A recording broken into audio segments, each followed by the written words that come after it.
Well, good afternoon, everybody, and welcome to yet another Inspirability talk from Airability. This is, gosh, we're in August already, and we started these talks in April. And frankly, I'm not quite sure where the summer's gone, but we've still got good weather despite the wind today. I know a lot of you have been flying and enjoying the sunshine, but we do continue to bring Airability to you virtually. Of course, our doors are open now at Blackbush, albeit with some restrictions, but I think it makes sense for us to maintain the engagement through the internet. I mean, these Inspirability talks have been absolutely fantastic. The viewing figures are superb, and today we have a real treat for you. All of you have heard of the Battle of Britain Memorial Flight, but perhaps you haven't heard it from the inside. Indeed, we will be talking to no less than Squadron Leader Mark Discombe, AFC, and Mark commands the Battle of Britain Memorial Flight. But before I go into a quick bio of Mark's Royal Air Force career and indeed his responsibilities now, I would like to remind you all why we're doing these Inspirability talks. Of course, we want to keep you engaged with Airability, but we're also raising valuable funds for this charity. Indeed, the Inspirability talks began as a means of underwriting our financial survival. We've had the Armchair Air Show, and we will be bringing more virtual experiences to you in the coming months, particularly over the winter. But these talks really do keep us going. So if you can, we would very much like you to try and donate anything you can to this charity to, as I say, to maintain the life-changing work that we do. Okay, well, let me move on to our guest today. As I said, Squadron Leader Discombe. He's the officer commanding the Battle of Britain Memorial Flight. But Mark joined the Royal Air Force in 1989 and became a qualified flying instructor, initially on the Jet Provost and then the Tucano. Indeed, displayed the Tucano in 1994 before then continuing on with his flying career in the Royal Air Force. Prior to going on to the Jaguar, of course, he did his fast jet lead-in training on the Hawk and did 4 tours on the Jaguar on the front line. So we'll hear a little bit about that. And he amassed 2,200 flying hours on that single-seat aircraft. And a lot of you, I'm sure, will remember that aircraft fondly at the air shows around the UK. He flew operations in Bosnia and Iraq and then did 2 staff tours before becoming the Deputy Officer Commanding of the Elementary Flying Training at Royal Air Force Cranwell. So from the front line straight back to the initial flying training pipeline. Of course, that set him up perfectly in 2014 to join the BBMF, and that is where Disco remains as the Officer Commanding. And so it gives me huge pleasure to introduce Disco. How are you? Yeah, very well, thank you very much. And I'm sitting here today talking to you from the planning room at RF Coningsfield, the Battle of Britain Memorial Flight. Well, that's great. So really at the sharp end, and I can see the map behind you there. And I know that we are at the height of your season. Of course, August is an exceptionally busy month. I know this year's slightly different. I mean, how are things ramping up now? Things are beginning to get a bit busier. I think the problem we've had, as most society has, that is the lack of sort of large outdoor events, and that's where our main audience is. So obviously, at the beginning of the season, not a lot. It is starting to build up now, mainly in September, we're looking at a ramp up of military style fly past, and that's really as each unit then commemorates the Battle of Britain. But we also have some displays, and I think quite a few people probably would have seen now that Shuttleworth are doing displays, Duxford is coming up, and also Headcorn down in Kent are looking at displays later in the year. So they're working around the regulations, keeping everyone safe. And as soon as somebody does that, then we're straight in there as soon as we can to go and obviously show our aircraft off, let people probably reflect and remember what they represent. Yeah, no, absolutely, and indeed it is that, the lest we forget motto. I think is so apt for this unit, Disco, that you command.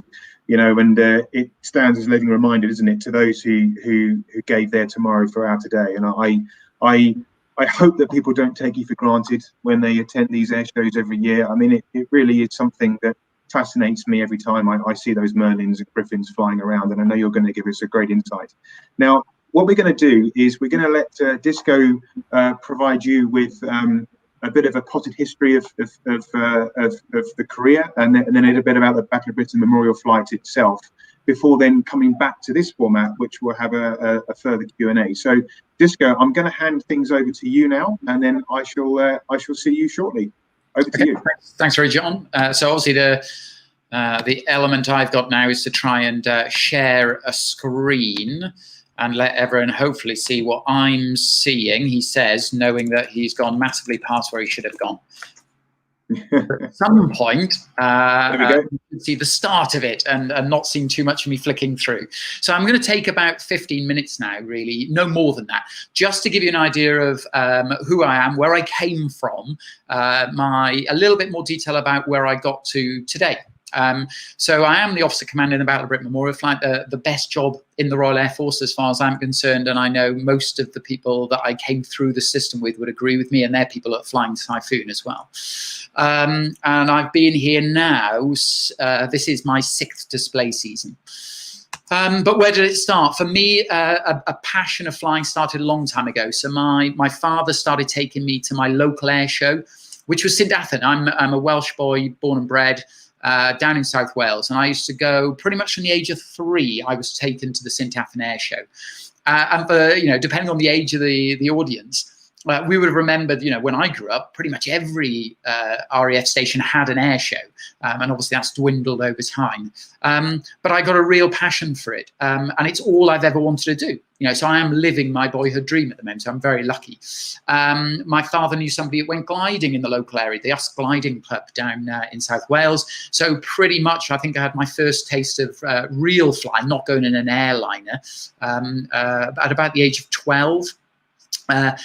Joined the Air Cadets as soon as I could, and had a great time with the Air Cadets. And I've spent a lot of time doing these sort of online presentations with them over the COVID period as they struggle to entertain the youth. I've been sort of parachuted in there every so often, do virtual parade nights for them. And I started with the gliding side of things privately. I was very lucky to do that, and I ended up going pretty much solo at 16. But quite quickly, I got a flying scholarship with the Royal Air Force, so I started power flying. So, and the bottom left there is the aircraft I started learning in. So that was a Tomahawk, Piper Tomahawk, and that GEMS is the aircraft I did my first solo in. And then the powered side of things really took off. But not for very long, because I joined the RAF when I was quite young. So pretty much as soon as I got my A-levels, I left school and went straight into the Royal Air Force. I applied for university, or polytechnics as well as they were at the time. But that was really my, the sort of backup plan. That was my safety net. And all I wanted to do was get in the Royal Air Force to fly, which I was very lucky to do. So flying training for me, well, officer training was the first thing, and it still is. So, we pretty much, as the nuclear and jet age came in, we stopped having sergeant pilots. So you have to be an officer. And for me, I did officer training. That was a real eye-opener for me. And I to this day, I never say I enjoyed it, because I promised myself I'd never kind of look back with rose-tinted glasses. But it was a means to an end. And that's because, I was an 18-year-old, just left school, and everything was new, and I've just thrown into this military environment, which was fantastic, but at the same time, a real shock to the system. And all I wanted to do was get through that bit to get into the flying. Luckily, I passed first time, because there's only, I tell a lot of students when I teach people to fly or anything else in the Air Force, that even if something's unpleasant, there's only one thing worse than doing an unpleasant course, maybe a survival course, and that's failing it and having to redo it. So if nothing else, grit your teeth and get it through it the first time, which is how almost I treated initial officer training.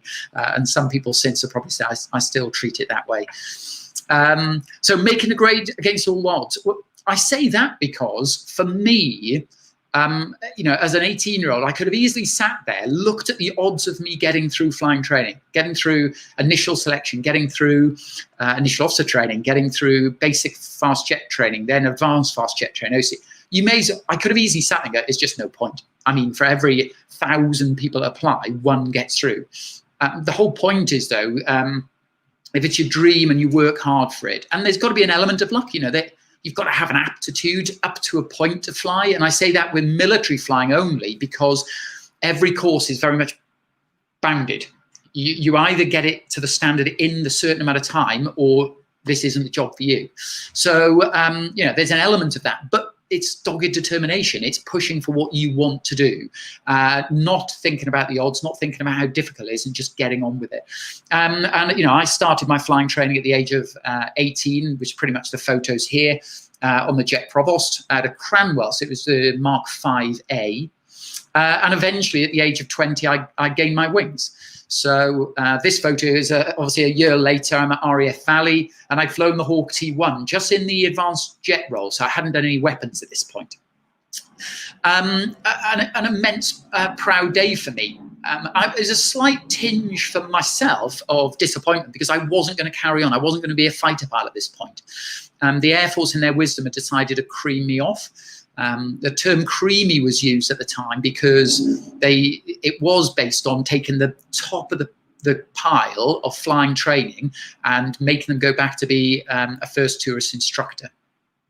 I always like to say I was more of a milky. I know I wasn't the best on my course. I did quite well, but in their wisdom, the Air Force realized that being the best pilot doesn't necessarily make the best instructors. And in fact, we have some, sort of fast jet pilots you call, they like to eat glass. They are quite aggressive people, and that's not going to make a good, instructor. So they had decided that, maybe I was good enough and I had the right aptitude. So I went off to Linton-on-Ouse after that. Quick stop at RAF Scampton, because that's where they did the instructors course at the time, Central Flying School. And then I got to Linton-on-Ouse to initially instruct on the Jet Provost. I was still 20 as a qualified instructor. I was just being promoted to flying officer. Most of my students were younger than me. Older than me, because they'd gone to university. But that doesn't matter, because I was there to impart my knowledge, to get them through their course, to get them into their career path.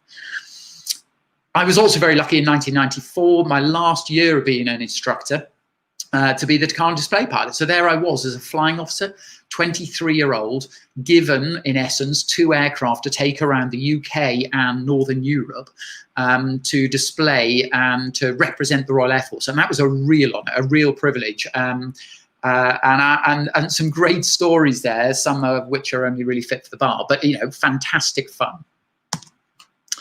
Eventually went to do a little bit more weapons training. Like I said, I hadn't done any weapons on the Hawk. So I went quickly back to do a weapons side of training, and then onto the Jaguar. And this was the vast majority of my time doing an operational role was flying the Jaguar. Roughly 10 years, of which I did 3 frontline operational tours and a training tour as well on the Operation Conversion Unit. I had a wonderful time. So why the Jaguar for me? Because obviously when you go through training, you get your dream sheet. What do you want to do? And normally you pick 3 aircraft types. So for me, the first choice was Jaguar. Second choice was the Harrier. Third choice was the Tornado F3. And my logic behind it, and I'm sure you can ask me questions about this later, but when I was an instructor, I asked many people what, that were from the front line, why? What do you want to do next? What did you like about it? The one thing I found is everybody that flew the Jaguar wanted to get back. Their one and only goal in the Royal Air Force was get back to Coltishall and fly the Jaguar again. Those people I saw that flew the Harrier, they're quite often like, oh, well, it was great, but I'd like a change. I want to do something else. And then I thought, if I wasn't going to be working at the absolute top, the pinnacle, single seat fast jet at low level, then I fancy doing something very different in the 2-seat world. So I decided to look for the air defense role. I was incredibly lucky, and I got my first choice of the Jaguar, and it was immense. What I say to my students, though, is any aircraft you fly, the first aircraft you fly will be immense. Your first tour is going to be epic, because it is everything that you wished, you're learning everything. I went round the world with this. We weren't doing ops when I first got on there. And I remember vividly in my first year, running up to Christmas, just before Christmas, we were operating for 2 weeks in Bardufoss, northern Norway in the Arctic Circle. -30 degrees. running down, past icebergs, down fjords, everything covered in snow and ice. I went home, had Christmas with the family, and then 2 weeks later for myself, flying the same jets in Oman, plus 30 to 40 degrees over the deserts and sand dunes. I'm sitting there as a 24-year-old going, this is just incredible. How lucky am I? And the experience I got flying this aircraft, which was a challenge. And the Jaguar was not an easy aircraft to operate. It was far from carefree handling. When I look at the cockpit now, it is incredibly dated. I describe the ergonomics of somebody getting a wall of blue tack and throwing a box of instruments at them, and wherever they landed, they thought that was a good place to put them. But when you got used to it, it was an incredibly fulfilling aircraft. But more importantly, the people I flew, Coldershall as a base, was just happy, and that made it all for me. There's tours in between, actually. I didn't go from the Jaguar to become Deputy Officer Commanding Elementary Flying Training. I actually went and did some ground tours. I looked for promotion. It didn't work out for me. I'm not going to go into talking about the mahogany bomber on these ground jobs, pushing paper. They were relatively interesting. I did a NATO job in Germany. I've done a defense intelligence job, and I did a staff job in Air Command. But I'll stick with flying because I know that I've got a pilot and aircrew in the audience.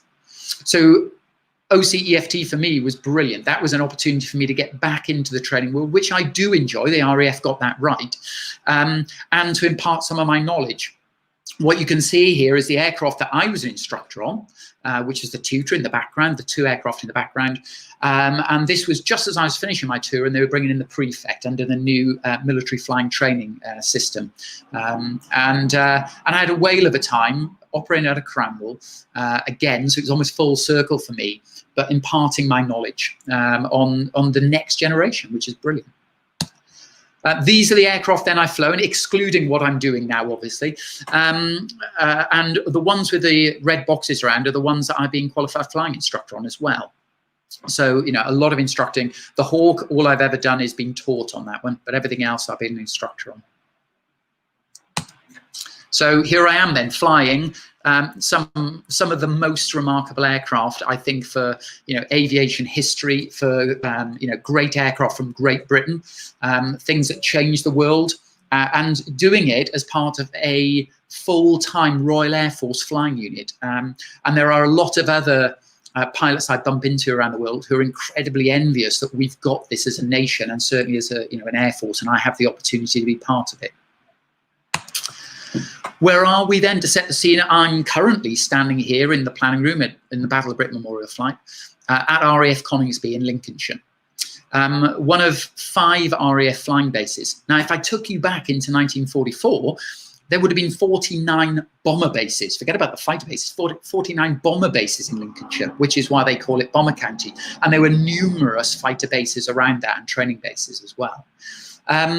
Right now here, and you probably won't hear it, but there's a fair few Typhoons flying in the background.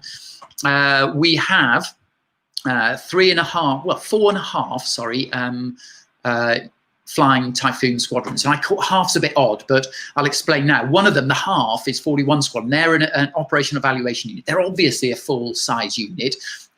They're slightly smaller than a full unit. And they're here to make sure that any development of the aircraft is checked and is suitable for frontline use. And they've got operational evaluation pilots as well as test pilots there. You've got 29 Squadron, the Operation Conversion Unit, teaching the next generation of Typhoon pilots. And then we've got 3 frontline units. There's 3 Squadron, 11 Squadron, and then also the newly formed 12 Squadron. So an incredibly busy base where we sort of fit in on the side. The jewel in the crown, I like to think, I'm not sure everyone agrees with that because we get in the way of the circuit sometimes, so it's certainly at a different speed.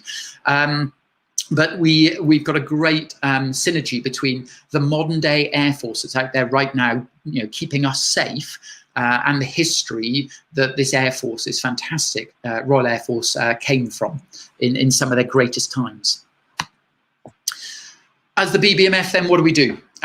Commemorate. That's one of the most important roles for me. There's 2 out of these which I hold very dearly, and commemoration is hugely important. We're very fortunate that we're still within living history of the Second World War. Whilst we focus on that, because the aircraft we fly, it isn't. I'm here to commemorate all veterans from the Royal Air Force and the Royal Flying Corps beforehand, all the way through. I've got to remember, we make veterans every single day. There are people leaving the service who have seen, some terrible things and incredible activities they've done and been part of around the world. So that's massively important for me. Ceremonial. So the picture there is from the RAF 100 fly past. We obviously do Queen's birthday fly past. We do Westminster for Battle of Britain Memorial, etc. But I celebrate that the current Royal Air Force will go to air shows, will integrate. My replacement is a frontline Typhoon instructor. So, we can go out there and we can talk to people. So if you look at the aircraft, I've got about 20, do the maths quickly, 21 aircrew at the moment, covering 4 trades. Then out of those, there's only 2 of us that are current, or full-time, I should say, at BBMF. Everyone else is part-time. So my Lancaster bomber leader flies the E3 Sentry in his day job. So we can go out and celebrate the current Royal Air Force and represent it. The other thing I think is hugely important is for me to inspire anybody I get the chance to talk to about what we do, what we've done, and looking backwards in time, and what we're capable of doing in the future as an Air Force, but also as a nation. Huge point for that is for the Air Training Corps for myself. But really, here I am sitting chatting to you, and I hope some inspirational points, if I can dig them out, or at least if you ask me the right questions, I'll find them to give you an idea of what we represent. And the last slide I'm going to do is give you a flavour of what we do. And I'll sum it all up by we eclipse all of the other display teams in the Royal Air Force, in fact, in the military.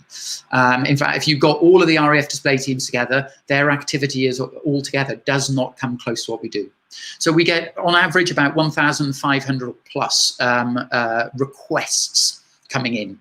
From there, about 1,000 we accept. So this year, before COVID-19, 90 displays, 950 flypasts is what the plan was. In fact, on VE Day alone, we were planning over 100 events, individual flypast events. So we can do so many, and I always like to pause here because it sounds maybe like I'm doing disjustice to the other display teams. We can divide and conquer.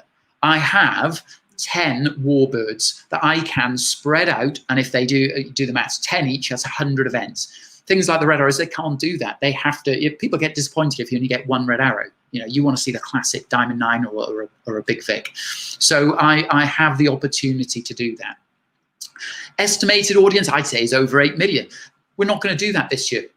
But I've spent a lot of time sitting in this room in front of a computer. We've just had an ITV documentary filmed with Sir David Jason, who'll be narrating it, who came to visit us, which is showing on the 15th of September, so Battle of Britain Day. So I'm doing my best using as many virtual means as I can, podcasts, virtual air shows, to try and get the messages out. So I think that gives a flavour.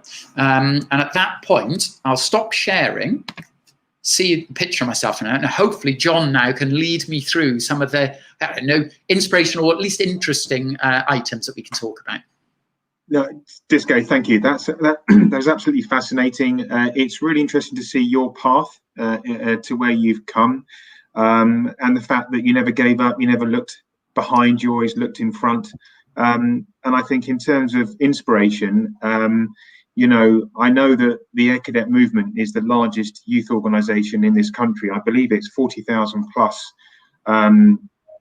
children and young adults that, have that chance to, I think, not only, follow a path potentially into the armed forces, but to actually, as I've always said, I'm a former Air Cadet as well. It fills the gaps in, doesn't it? That school doesn't.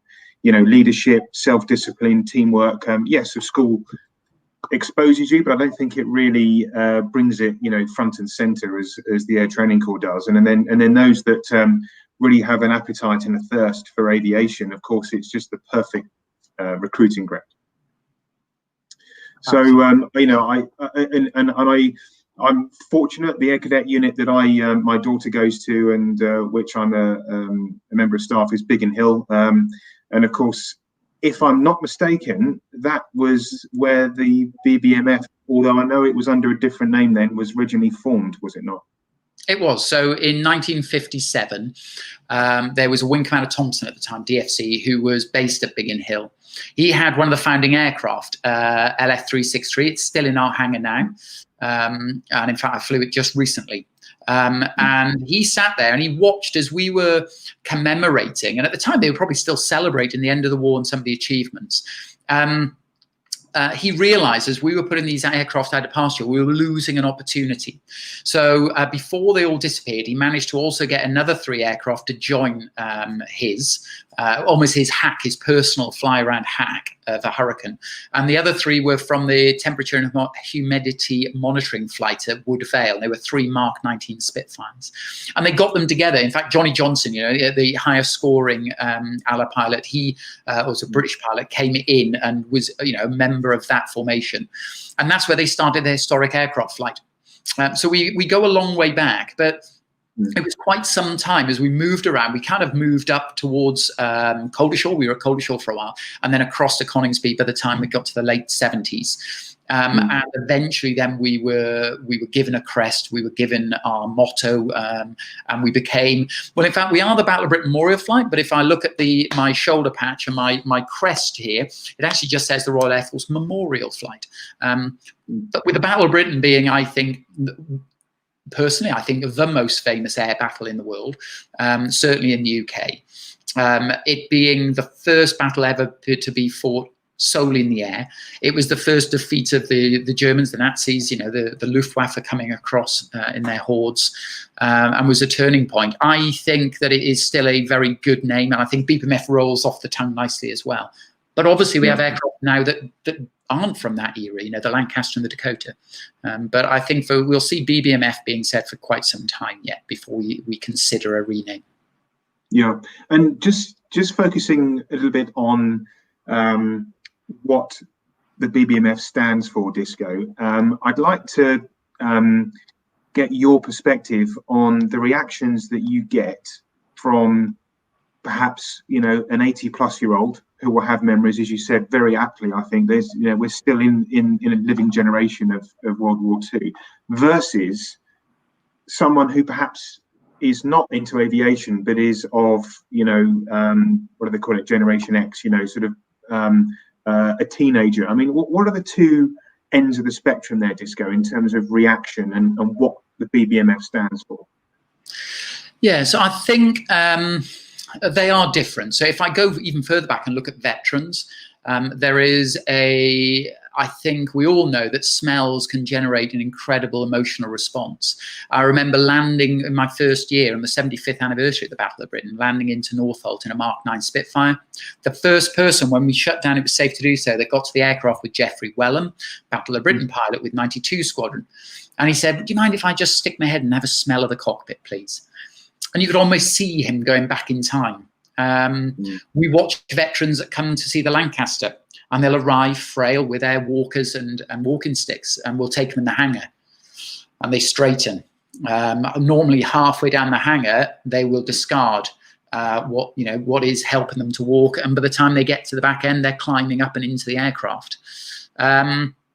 For people who are younger in that era, it's still closer into their mind that what it represents. Most of them still remember, fathers, mothers that were, part of the war effort. Because it was, whilst we were sending generally men to war at that point, it was a national fight for survival. It was, from the Bevan boys down the mines to the women running the factories. It was a huge effort. So there again, there's, I think, an element of great pride of what the country did and what those aircraft did and what the people did with them. When you look at Generation X, I think where we stand out as the Battle of Britain Memorial Flight is the new generation like to do things virtually, or to have something which is, really visceral to them. So, and obviously the virtual thing, when I say that, maybe 3D goggles, things like that, where they can try and live the experience. So if you want to go and see, and the RAF museums are amazing, and there's plenty of museums around, and they're really interesting, but they are still static aircraft. And what I will see when people come here is the excitement building when, if I drag one of these aircraft out and it starts up, all of a sudden it goes from a static piece of metal to a living, breathing item. It's exciting, it's noisy. This thing hasn't been designed with health and safety in mind. You've got this 11-foot liquidized, this prop on the front. The thing vibrates, it's giving off smoke, it coughs, it belches. So I think that's where I see this, younger generation come to life. And like, wow, look at that. And I also think I'm very lucky that we're flying aircraft with Merlin engines. And I don't care if people don't like aircraft. I think it is the one sound of a Merlin engine powered aircraft coming over that makes people stop and look. It's a very pleasant sound when it gets in the air and starts moving. So I think being the RAF's museum without walls really brings this to life, and that really sort of fits with the new generation. Yeah, no, absolutely. And just talking about that significance, how does your role, Disco, rest on your shoulders? What this unit represents personally? Yeah, so for me coming into this, it's very easy to say that we line people up and all they care about is flying the aircraft, and actually they're the people we don't select to come into this job. Because if I just look for people that want to fly a Spitfire and Hurricane with no other cares in the world, well, I've got the pretty much anybody with a pilot's license, anybody in the Royal Air Force wants to do that. What we're looking for when people do this role is that dedication, the passion for the mission that we've got, which is that mainly commemorative, but also, say, the inspirational side. When we interview people and we get to pick our own replacements, it's that element where you sit and go, is this person just telling me the facts and figures, or has he got the passion for what it represents? And it's very easy to pick up in an interview. So when I picked my replacement, it was loud and clear that although he was going to enjoy flying the aircraft, that wasn't the be all and end all. And that's good, because flying these aircraft for me is about 0.5% of my time here. It is a great cherry on the top of the cake, but it is not what it's all about. Yeah. No, that's really, really well put, Disco. And we can see some footage here of you doing the walk around and then getting into what I think is probably one of the most significant aircraft on the flight. Tell us about this aircraft. Yeah, so this is our Mark IIA Spitfire P7350, just known here as P7. She is the only airworthy Spitfire in the world that took part in the Battle of Britain. Eventually shot down in the battle, actually, with a Polish pilot on board, a chap called Martel, who was badly injured, but maintained consciousness and force landed the aircraft in the battle. She was the 14th aircraft to be made at Castle Bromwich, the Shadow factory near Birmingham. And she pretty much is, I think, one of the most historically important flying machines we have in the country. She flies as beautifully as she looks. What she represents is, the winning of the first battle in the Second World War. Currently, she's in 54 squadron markings, and we do that every time we go in for a major servicing. Every 8 years, then they come out in a different colour. So you've got the history behind the aircraft and how we paint them, but hugely representative. But so is this other aircraft you're looking at now, the Mark V. More operational sorties, 143 than all the other aircraft put together, and a veteran from the ill-fated Dieppe raid, as well as providing top cover for D-Day.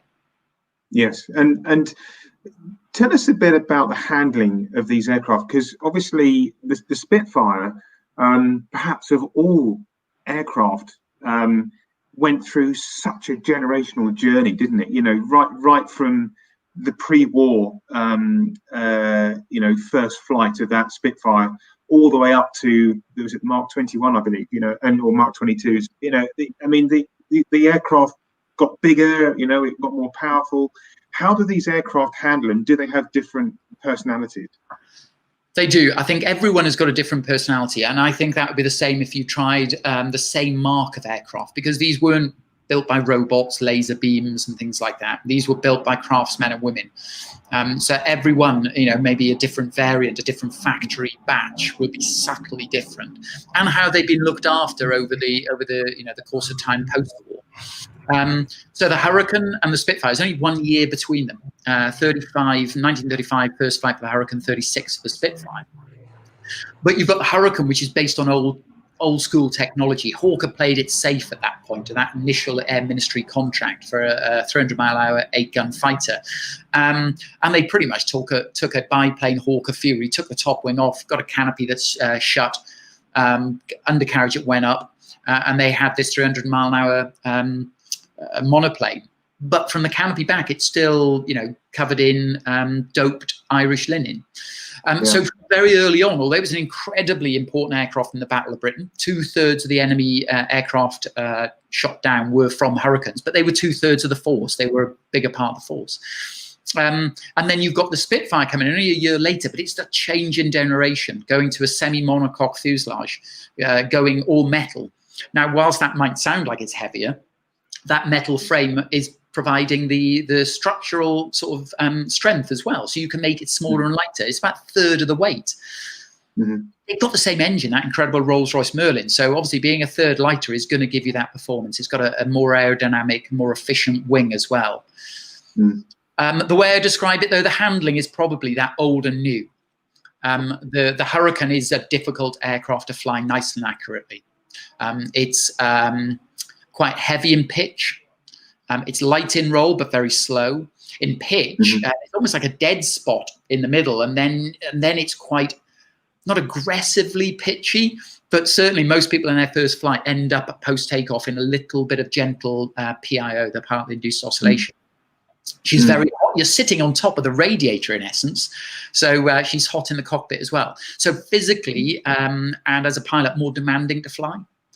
You move then to the Spitfire, and it's a dream. If you've got anyone watching with a PPL, you can fly a Spitfire. Make no mistake. You can fly with a couple of fingers on the controls, beautifully harmonized. It is just a dream, and a better view out the cockpit. Maybe not straight ahead, but around the cockpit. The problem with the Spitfire is in the landing. She's less forgiving, and if you don't get it just right, then she is going to let you know in no uncertain terms. There's a few taildragger pilots out there, and of course it's the age-old question. Of course these aircraft were designed to fly into wind, big grass airfield, and today of course we don't have that luxury, and there's always the wheeler landing versus a 3-point. Clearly there's policy, Disco, that you operate by, because these are priceless pieces of national history. Give us an insight about your limitations, and your operational decision making when it comes to the crosswind. Ultimately, your worst enemy. Yeah, it is. So you're very right. Obviously, ground loop is our major problem. So that's losing that directional control on landing. The way with a tailwheel, for those, I know there's lots of pilots watching, some may not fly tailwheel aircraft. There is that, because the center of gravity sits behind the main wheels, there is, as you land and take off to some extent, there is a tendency for that center of gravity to go out the front. So it's like throwing a dart backwards. You obviously control it with what we call fast feet. And you've got to be quick on the rudder pedals. You don't want to let any swing build up, because you can get to a point where you cannot control it. And that's really to do with the crosswind, the surface you're landing on, and the aircraft type. So if you look at the baby Spitfires, so the Mark II and 5 that we call our babies, a tiny little fin and rudder, giving you very little direction control. So we will limit those to 10 knots crosswind.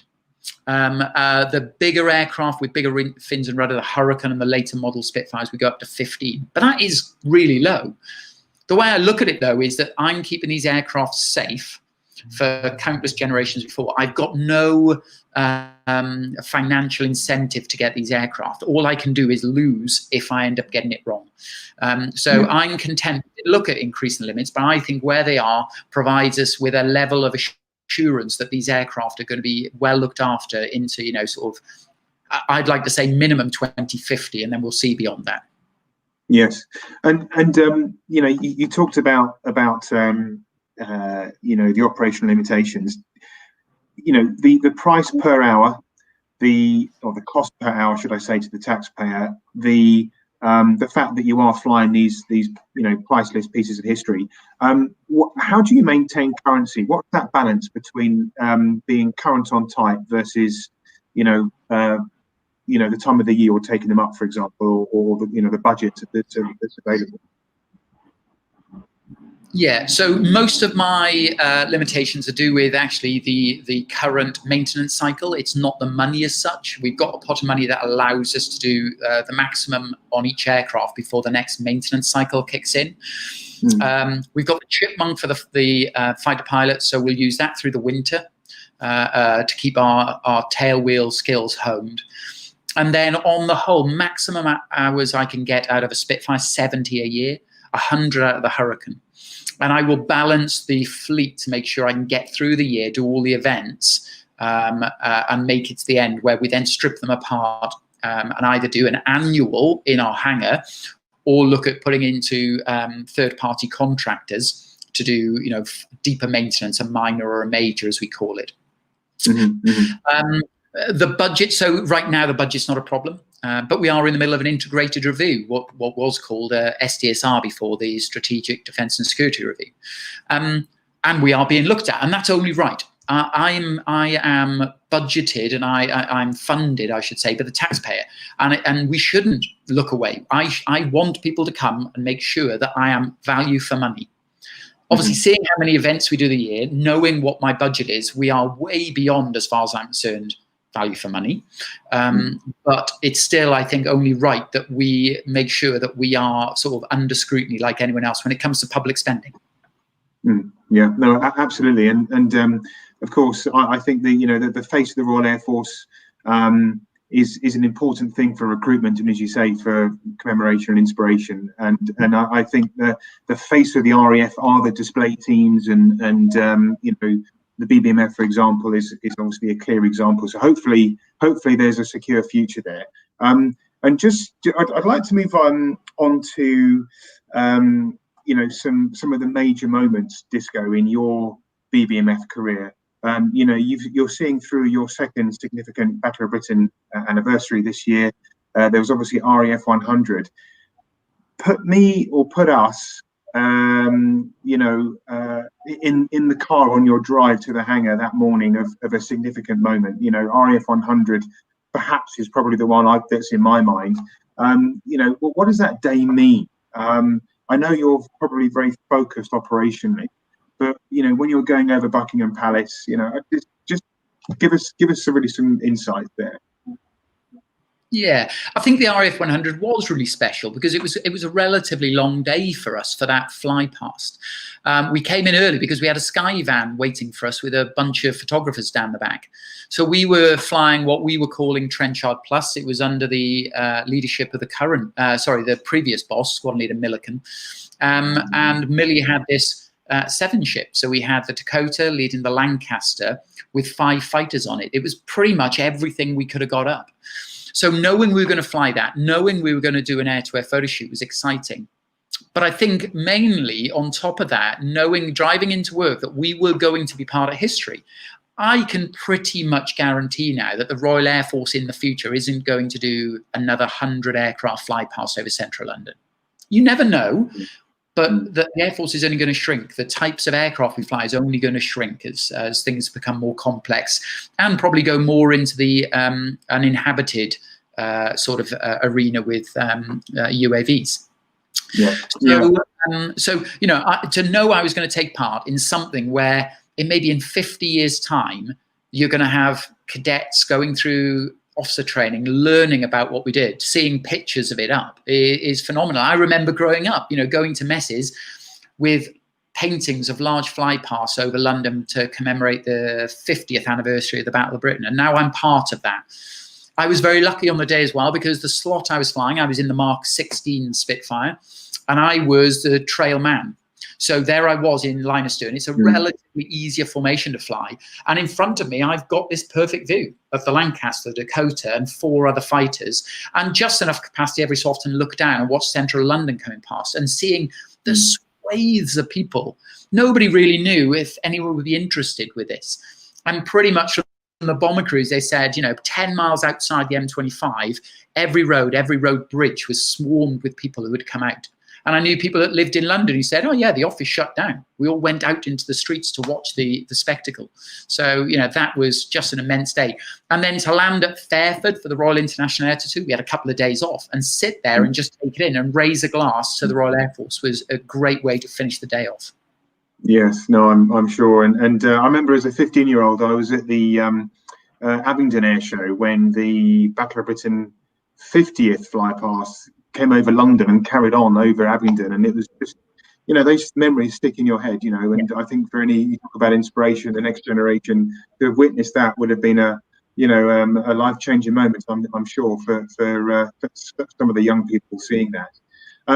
Talking about memorable moments, you touched earlier on the veterans, and we spoke before the broadcast, didn't we, about some of those thoughts that and experiences and discussions you've had with the veterans. Just enlighten us and entertain us perhaps on one or two that stick out for you. Yeah, I think whenever we meet our veterans, we're amazed at their perspective on things. That it's like a run-of-the-mill sort of stuff. I remember having dinner with Joe Lancaster. He was a Lancaster pilot. In fact, then he went on to be a test pilot, and he was Mr. Martin Baker #1. He was the first ever operational use of an ejection seat, a Martin Baker ejection seat. And he was sitting there with a DFC on, and it was sort of sitting there. It was early days for me on the flight. I said, "Oh, Joe, what's that for?" And blasé, he just said, "Oh, nothing really. They just gave it to me because I'd completed 2 operational tours." So 60 missions over Germany, with a life expectancy of about 15%. And that was for him no, they just gave it away, really. They just gave it to me. So I think meeting them and hearing that sort of thing. I think the other thing is, at times, a wicked sense of humor. Ken Wilkinson, 19 Squadron Battle of Britain pilot. He ended up meeting Prince William at one point, and they were chatting, and I think it was when he was here during our 60th anniversary, and Prince William met him and said, "Oh, fantastic, and I'm a pilot as well." And he went, "Oh, brilliant, what do you fly?" Prince William said, "A helicopter." And he said, "No, that doesn't count. They're not real aircraft." Yeah. So I think, so seeing that spark in their eye and, and a little bit of rebellion at times is fantastic. The word when I bump into most of them is lucky. That's the word we hear every single time. They're aware that whilst you can make your own luck, the odds that they were fighting against, especially in Bomber Command, sometimes making your own luck wasn't enough. And it is just incredible that we get to sit and dine with them still. So we have quite a few of the veterans that we're a bit closer to. Obviously, there's plenty of veterans out there. But when we have the opportunity to do an end-of-season guest night, dress up, do a more military style dinner, formal dinner, and to have them sitting with us with their medals on, with their stories is just inspirational. And, when you talk to them about, very similar experiences in terms of flying these aircraft, you're behind the controls operating an airplane that is, 99.9% the same as the airplane they were flying. You must have that totally unique camaraderie and bond with them, which must be very special. It is lovely. We make, we don't hide from the fact that I'm not fighting these aircraft. I'm flying them in a very different scenario. I think they are touched the passion we put into it and the dedication, the hard work to make sure that they won't be forgotten. I remember my first thing when I came into command that I did a little bit out of the ordinary, and it needed a lot of work, paperwork, unfortunately, something that no pilot really likes. When we overflew central London for the memorial of Tom Neal, so a Hurricane ace in the Battle of Britain. And I remember, having to say, why is this important? And try to explain to people higher up this safety chain. And I use the element that Mr. O'Leary, Dermot O'Leary, a TV presenter, he had done on the 75th anniversary, spent a lot of time with Tom Neal. And he said he was always amazed with his energy, his outlook on life, his positivity. And he said there was only one time that failed, and that's when they were standing next to the gate guard at North Weald, where he'd been based. And he looked up an aircraft in the colours he flew during the Battle of Britain and said, you know, the only thing that makes me sad is knowing that one day all this will be forgotten. And that is the big thing. That's the thing that this flight is here for, to make sure. And you know, and that drives me forward every day to make sure that every challenge that comes up, whether it's a spending cut, an engineering problem, an operational problem, we will get through that. We'll come out the other end and we'll carry on reminding people, not just what he did, but what everyone else did. So yeah, the photo there you're looking at is during the 75th anniversary, where I flew in formation in a Hurricane alongside him in a 2-seat Spitfire over the Isle of Wight and around the White Cliffs of Dover. An inspirational character, and one of the reasons, but there are hundreds of thousands of other reasons why we will carry on doing what we do on the Battle of Britain Memorial Flight and keep pushing for it. Yeah, no, very well said, Disco. And of course, I can't let our conversation go without talking about the heavies. And you know, you talk about memorial, you talk about you know, remembering those that gave the ultimate sacrifice, and of course, Bomber Command, you know, played a huge role in World War II, and it's nice to see the BBMF, as you said, you know, evolving from its original intent and origin through not just the Second World War, but to remembering all those who've fallen in the Royal Air Force. And I wonder what your thoughts are on the Lancaster and what that represents, given it's one of only 2 left flying in the world. And you know, the fact that 55,000 people gave their lives for the cause of freedom. How does that, you know, rest on the shoulders of not just you, Disco, but all of your colleagues across the flight, and that aircraft in particular? Yeah, so for me, the losses on Bomber Command are just almost unfathomable. You've got to remember, though, the Bomber Force were in the fight from the very beginning. Whilst Winston Churchill's famous speech, where he coined the phrase "the few," everyone thinks it's focused on that. It's quite a long speech, obviously. But he also goes on, and I'm probably paraphrasing a little bit, to say that whilst the fighters are our salvation, it is the bombers that will bring us victory.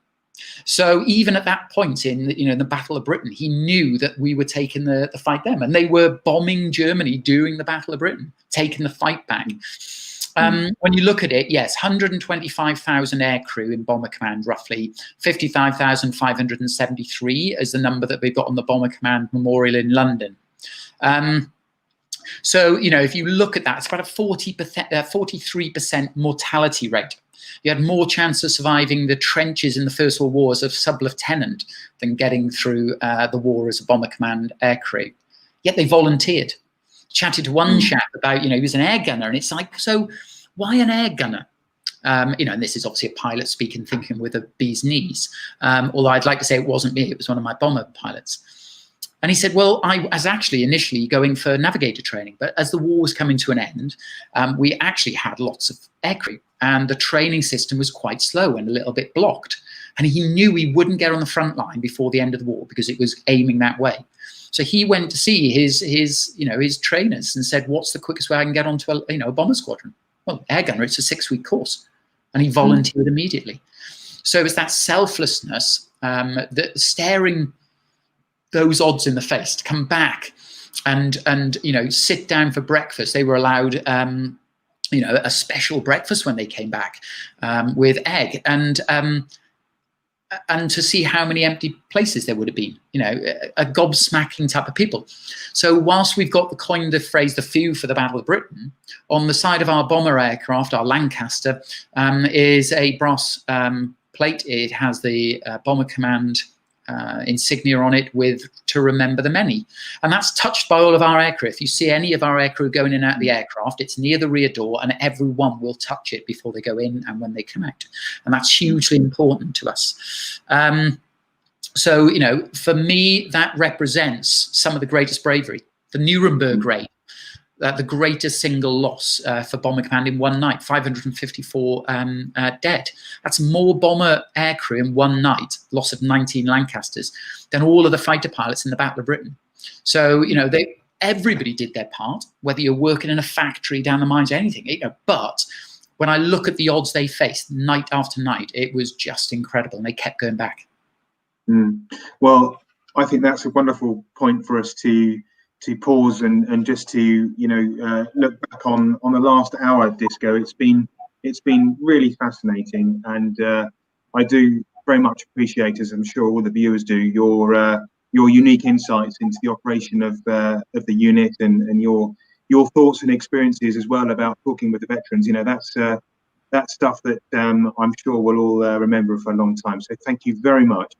It's been great. And I do have some questions here that have been pre-sent, and I also have some questions live here. I've got one from Karen Shortland, and it says, maybe Chad can put it on the screen. Hi, Disco. When you're taking a group of the fighters out for a BBMF fly past, how do you decide who flies each one, and can you pull rank as the boss?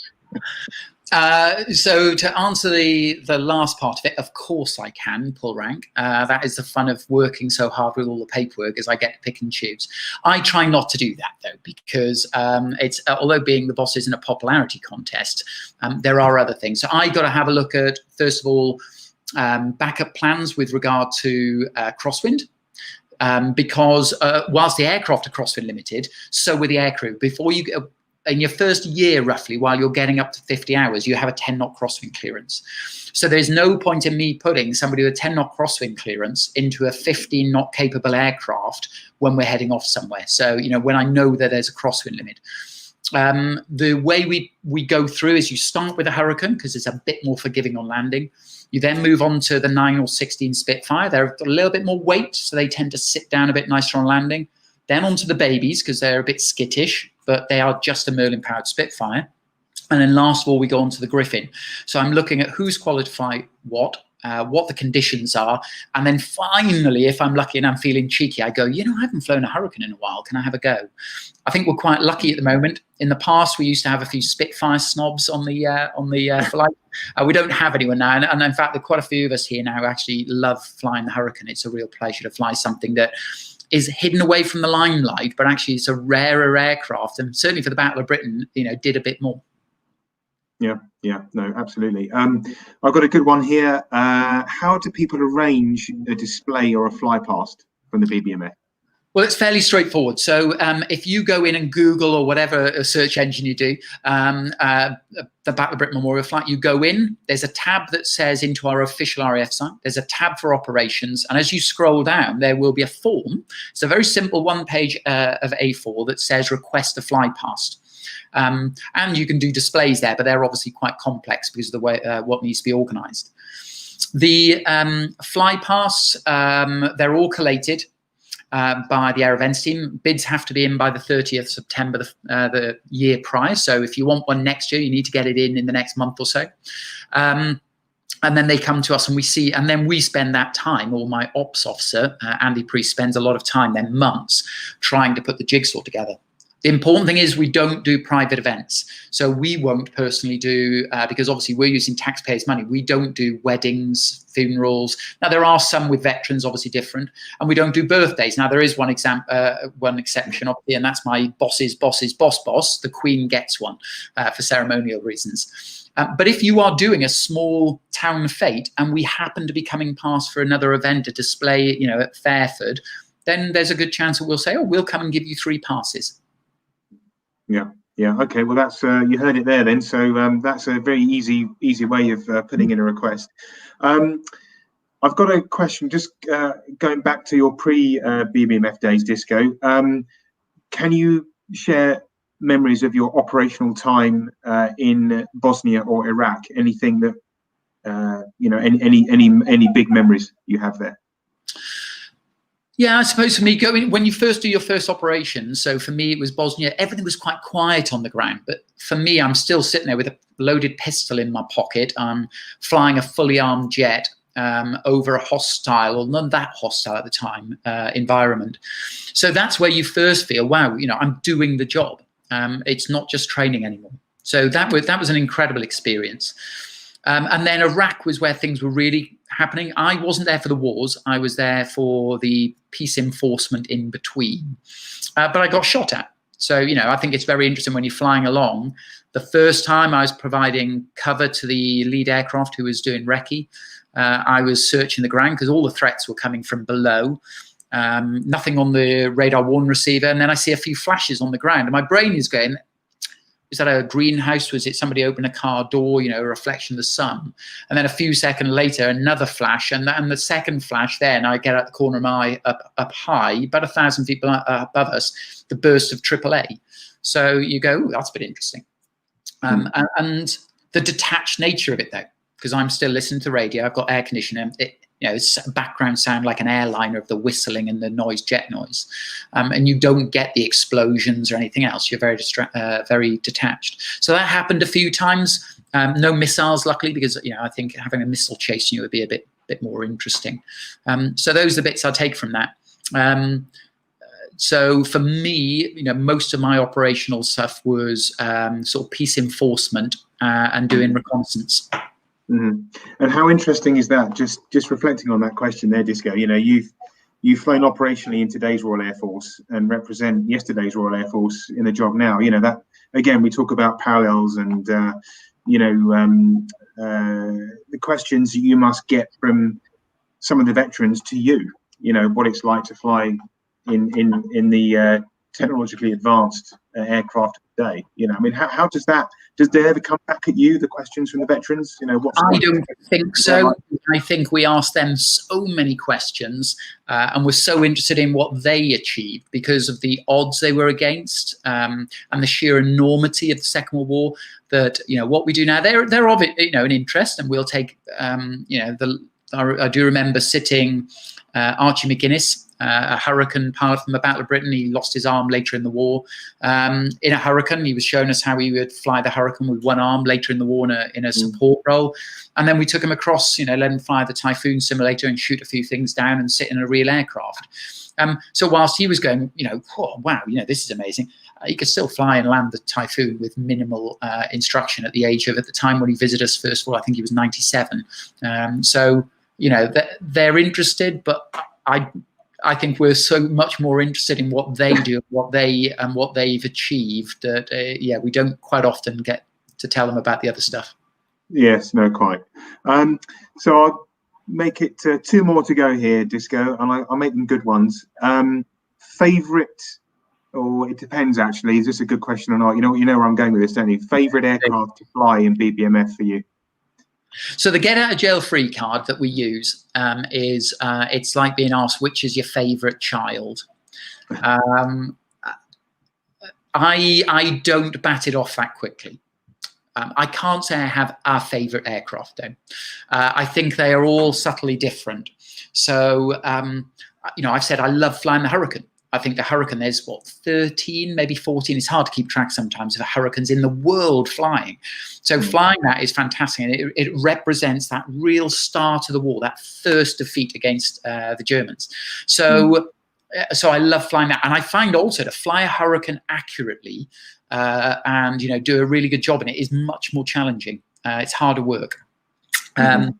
So I love that. Then you look at the baby Spitfires. They are exactly what a Spitfire represents. Light, simple. You're not getting into one. It feels like you're strapping a Spitfire onto your shoulders. It's part of you. The bigger Spitfires, are incredible. In fact, the one thing I remember being told is, the first on BBMF, we fly the Hurricane first and the Spitfire.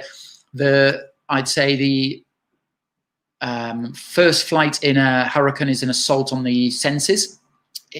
This thing is like hanging on to the tail of a fire-breathing dragon, the noise, the vibration, the smell. Your first trip in a Spitfire is an assault on the emotions because you're used to flying a Merlin-powered Spitfire. And now you sit there and look at this beautiful elliptical wing and just go, wow. Then you've got the Griffin-powered Spitfire, which is just incredible. There aren't many, I suppose, racing car drivers, fighter pilots who said there's too much power. That is pretty close. Sort of 2,500 horsepower in a Spitfire is pushing up there. My favorite, if I got a chance, Hurricane I love, baby Spitfire, and actually AB, I hate to say it, is just a slightly smoother baby than P7, the Battle of Britain veteran. And then almost skipping the middle Spitfires and getting myself in a Griffin-powered Spitfire because they're Spitfires, but the baby and the Griffin are so just totally different in the way they feel, they handle the power and everything else, that it feels like you're in a different aircraft. So like I say, not one special, I think if I do my last flight, if it's all planned and everything else, and the weather fits, in that last flight on BBMF, I'd probably go back into LF. The Hurricane. So I'll finish where it starts, and I love the Hurricane. No, lovely answer. Well, as it's the host prerogative, I'm going to ask the last question.